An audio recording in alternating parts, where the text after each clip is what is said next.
Hello अस्सलाम वालेकुम। ये है क्वेश्चन आंसर्स की वीडियो जो कि मैं आपको हर वीडियो में कहता हूँ कि कमेंट से मुझे बताएंगे कोई क्वेश्चन रह गया, कोई बात समझ नहीं आई या फिर कोई ऐसा टॉपिक जिस पे आप चाहते हैं मैं आपके लिए वीडियो बनाऊँ। तो हम लेते हैं क्वेश्चन जो कि लोग कमेंट्स में करते रहे हैं। सबसे पहले ये पहला क्वेश्चन है फुल इन्फो की तरफ से, make a video how to increase stamina like an athlete. मतलब कि हम अपना स्टेमिना कैसे इंक्रीज़ करें जैसे कि जो स्पोर्ट्समैन होते हैं, जो कि एथलीट्स होते हैं वो करते हैं। इस पर अलग से वीडियो बन सकती है, लेकिन मैं आपको जल्दी अभी बता देता हूँ कि इसमें क्या कर सकते हैं आप। देखिए, आपको कार्डियो करना पड़ेगा अपना स्टेमिना इंक्रीज़ करने के लिए। कार्डियो क्या होता है? कार्डियो वो हर एक्सरसाइज होती है जिसमें आपको सांस चढ़ता है। मिसाल के तौर पर वॉकिंग, स्विमिंग, साइकिलिंग और रनिंग, ठीक है। वो हर चीज़ जिसमें आपको सांस चढ़ता है वो कार्डियो कहलाती है। अब जब आप कार्डियो करते हैं तो आपका जो हार्ट है वो तेज़ धड़कता है, आपको सांस चढ़ जाता है, आपने देखा होगा। तो जब आप कार्डियो करते हैं, बार बार करते हैं, रोज़ाना करते हैं, तो आपका जो हार्ट है वो अडेप्ट कर जाता है, बड़ा हो जाता है थोड़ा सा और स्ट्रॉन्ग हो जाता है। जिस तरह कि अगर आप बॉडी बिल्डिंग करने जाते हैं तो आप अपने मसल्स इस्तेमाल करते हैं और बाइसेप्स आपका होकर ज़्यादा हो जाता है, कंट्रैक्ट हो के ज़्यादा हो जाता है। तो इसी तरह जो आपका हार्ट है, एक पहले दिन आप 1 किलोमीटर भागेंगे तो आपका दिल बाहर आ रहा होगा, आपको सांस बहुत चढ़ेगा। लेकिन 1 महीने बाद आप 10 किलोमीटर पर भागेंगे तो आपका दिल उतनी तेज़ी से नहीं धड़केगा, ना ही आपको इतना सांस चढ़ेगा। आपकी जो बॉडी है वो स्टेमिना इंक्रीज़ कर चुकी होगी। तो आपको कार्डियो करना है। तो अब दूसरे क्वेश्चन की तरफ जाते हैं। दूसरा क्वेश्चन है हमारे पास, रमज़ान के लिए डाइट प्लान बताइए। और राबिया मुबीन ये कह रही है रमज़ान के लिए डाइट प्लान बताएं और मेटाबॉलिज्म के बारे में थोड़ा एक्सप्लेन कर दें।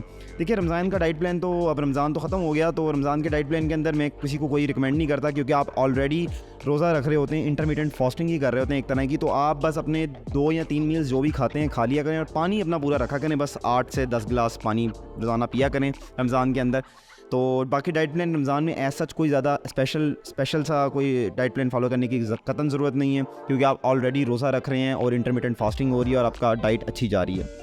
तो मेटाबॉलिज्म के बारे में थोड़ा एक्सप्लेन कर दें। जी, मेटाबॉलिज्म के बारे में मेरे ख्याल से ये पूछना चाह रही हैं कि मेटाबॉलिज्म क्या होता है। मेटाबॉलिज्म बेसिकली आपके जो जिस्म है उसकी जो कैलोरीज रोज़ाना की बर्न होती हैं, ये मेटाबॉलिज्म कहलाता है। वो उसकी जो रोज़ाना की फंक्शनिंग है वो कहलाता है मेटाबॉलिज्म। तो कुछ लोगों का मेटाबॉलिज्म फास्ट होता है और कुछ लोगों का मेटाबॉलिज्म स्लो होता है। जो मोटे लोग होते हैं वो कुछ ऐसे मोटे लोग होते हैं वो कहते हैं कि जो पतले लोग हैं उनको कहते हैं कि आप भी 2 पराठे खाते हो और हम भी 2 पराठे खाते हैं, लेकिन आप लोगों को कुछ लगता नहीं है और हमें सब कुछ लग जाता है।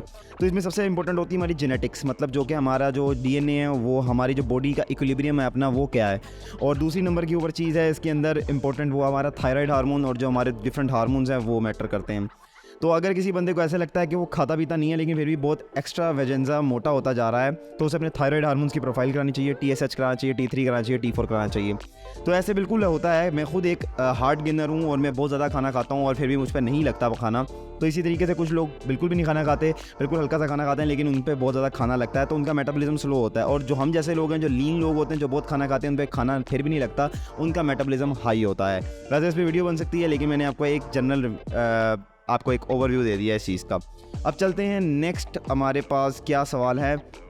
अच्छा, ये सवाल मेरे एक सीनियर से है। सीनियर को उनके किसी दोस्त ने पूछा है, तो उन्होंने लिखा, डॉक्टर बिल से पूछो कि मार्केट में दांतों के प्लैक या टार के लिए कोई फिली मेड प्रोडक्ट है। तो क्लीन टीथ मतलब दांत साफ़ करने के लिए कोई प्रोडक्ट है, मिक्स ना करना पड़े कुछ चीज़ों को, मतलब कोई चीज़ मिक्स नहीं करना चाहते। अक्सर में मेरी दांतों को साफ़ करने वाली वीडियो यहाँ आ रही होगी, उसे देखिएगा। उसमें मैंने नेचुरल घर पे रहकर आप दांत कैसे साफ़ कर सकते हैं कुछ चीज़ें मिलाकर घर पे, तो वो बताया हुआ है। तो उस वीडियो को लाजमी देखिएगा, आपको बहुत पसंद आएगी। तो उन्होंने बेसिकली उस वीडियो के ऊपर पूछा हुआ है कि ऐसी कोई चीज़ बता दे, कोई प्रोडक्ट रेडीमेड प्रोडक्ट हो जो मैं ख़रीदूँ और लगाऊँ बस और मेरे दांत साफ़ हो जाए। तो प्री मेड प्रोडक्ट चाहिए उनको। तो यहाँ पर मैं आपको 2 प्रोडक्ट्स बता सकता हूँ। एक प्रोडक्ट मैंने पर्सनली यूज़ किया है। नंबर 1 प्रोडक्ट ये है कि आप एक्टिवेटेड चारकोल ले सकते हैं। एक्टिवेटेड चारकोल आपको किसी भी अच्छे स्टोर से मिल जाएगा, मेडिकल स्टोर से मिल जाएगा, किसी जनरल स्टोर से मिल जाएगा। एक्टिवेटेड चारकोल पाउडर फॉर्म में होता है, ब्लैक कलर का, और इसमें कार्बन होता है। ये बेसिकली क्या करता है कि ये ब्लीच कर देता है आपके दांतों को एक तरह से। आपके दांतों का जो रंग है ना, जो पिलाहट है, जो कालक है, उसको एब्जॉर्ब कर लेगा। ये एब्जॉर्प्शन कैपेसिटी इसकी बहुत ज़्यादा, मतलब चूसता बहुत है अच्छे तरीके से। तो इसको आपने कुछ भी नहीं करना, पाउडर लेना है, थोड़ा सा ब्रश के ऊपर उसमें 2-3 कतरे पानी के ऐड करने हैं, उसके पेस्ट बन जाएगा, वो अपने दांतों पे लगाना है। अच्छे तरीके से ब्रश करना है। दांत ब्रश करने का सही तरीका अगर आपको नहीं पता तो यहाँ पे वीडियो आ रही होगी मेरी, दांत ब्रश करने का सही तरीका, उसे लाजमी देखिएगा ताकि आपको पता चले कि दांत कैसे ब्रश करते हैं सही तरीके से। उस तरीके से आपने ब्रश करना है चारकोल, एक्टिवेटेड चारकोल, और 2 से 5 मिनट आपने लगाए रखना है और ब्रश करना है, और उसके बाद धोना है और आपके दांत वाइट हो जाएंगे। दूसरी प्रोडक्ट जो मैं पर्सनली खुद भी यूज़ करता रहा हूँ वो है क्लोजअप की आती है। क्लोजअप का होता है डायमंड अट्रैक्शन।